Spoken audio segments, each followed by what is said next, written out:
হে everyone, আসসালামু আলাইকুম। Welcome to মৌরি কিচেন। আশা করি সবাই ভালো আছেন। আজ আমি আপনাদের সাথে শেয়ার করব দারুণ মজার জালি কুমড়ো দিয়ে ইলিশ মাছের ঝোল। রান্নাটি অনেক মজার। আশা করি ভিডিওটি আপনাদের ভালো লাগবে। ভালো লাগলে আমার চ্যানেলটি সাবস্ক্রাইব করতে ভুলবেন না। চলুন চলে যাই মূল রান্নার প্রসেসে। আমি এখানে একটি জালি কুমড়ো নিয়েছি। জালি কুমড়োটাকে আমি স্লাইস করে কেটে নিব।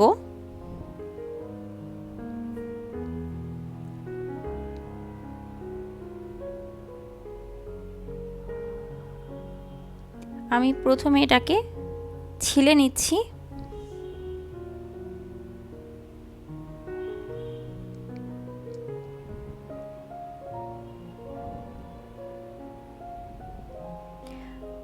আমি আমার পছন্দ মতো টুকরো করে কেটে নিচ্ছি। আপনারা চাইলে আপনাদের পছন্দ মতো সাইজ করেও কেটে নিতে পারেন।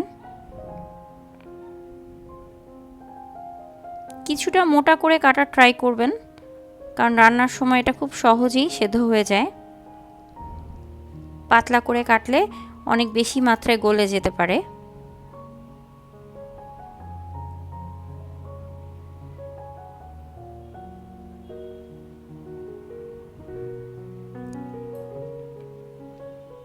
আমি এখানে ইলিশ মাছ 3 টুকরো নিয়েছি।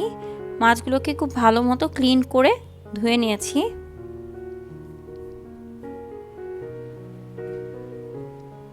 এখন একটি প্যানে আমি পরিমাণ মতো তেল গরম করে তাতে পেঁয়াজ কুচি অ্যাড করে দিচ্ছি। দিয়ে দিচ্ছি স্বাদ মতো লবণ।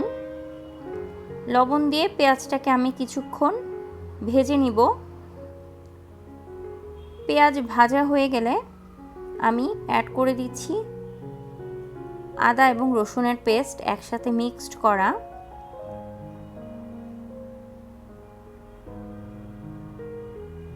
কিছুক্ষণ পেঁয়াজের সাথে আমি আদা রসুন বাটাটা ভেজে নিব, এতে করে চমৎকার একটি ফ্লেভার আসবে। সামান্য পরিমাণ পানি অ্যাড করে দিচ্ছি মশলা কষানোর জন্য। দিয়ে দিচ্ছি 1 চামচ হলুদ গুঁড়ো, 1 চা চামচ মরিচের গুঁড়ো, 1 চা চামচ ধনিয়ার গুঁড়ো। সবগুলো মশলা আমি খুব ভালো মতো কষিয়ে নিব। মশলা কষানো হয়ে গেছে।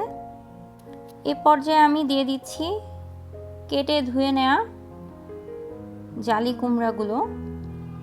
খুব ভালো মতো মশলার সাথে আমি জালি কুমড়োগুলোকে কষিয়ে নিব।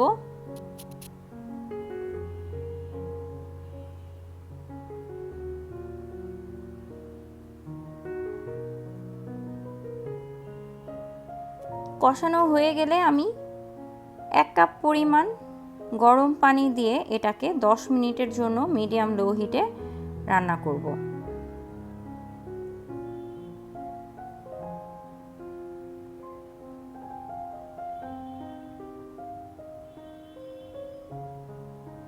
দশ মিনিট পরে জালিগুলো অনেকটাই সেদ্ধ হয়ে গেছে।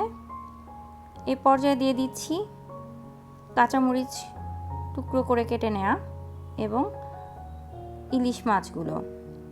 আমি এখানে না ভেজে ব্যবহার করেছি, আপনারা চাইলে ভেজে নিতে পারেন, তবে আমার কাছে ভেজে না নিলেই এই রান্নাটাতে বেশি মজার লাগে ইলিশ মাছ।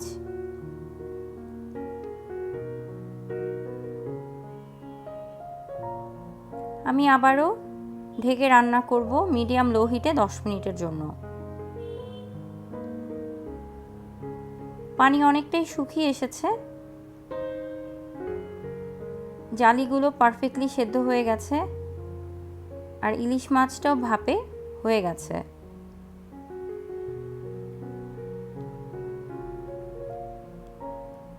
সবশেষে অ্যাড করে দিচ্ছি ধনিয়া পাতা কুচি এবং ঢেকে চুলোর আঁচটা বন্ধ করে দিব। সো ভিউয়ার্স, হয়ে গেল দারুণ মজার জালি কুমড়ো দিয়ে ইলিশ মাছের ঝোল। আশা করি ভিডিওটি আপনাদের ভালো লেগেছে। যদি ভালো লাগে প্লিজ আপনাদের ফ্রেন্ডস অ্যান্ড ফ্যামিলি মেম্বার্সদের সঙ্গে ভিডিওটি শেয়ার করতে ভুলবেন না। সবাই ভালো থাকবেন, সুস্থ থাকবেন। Thank you for watching my video. আল্লাহ হাফেজ।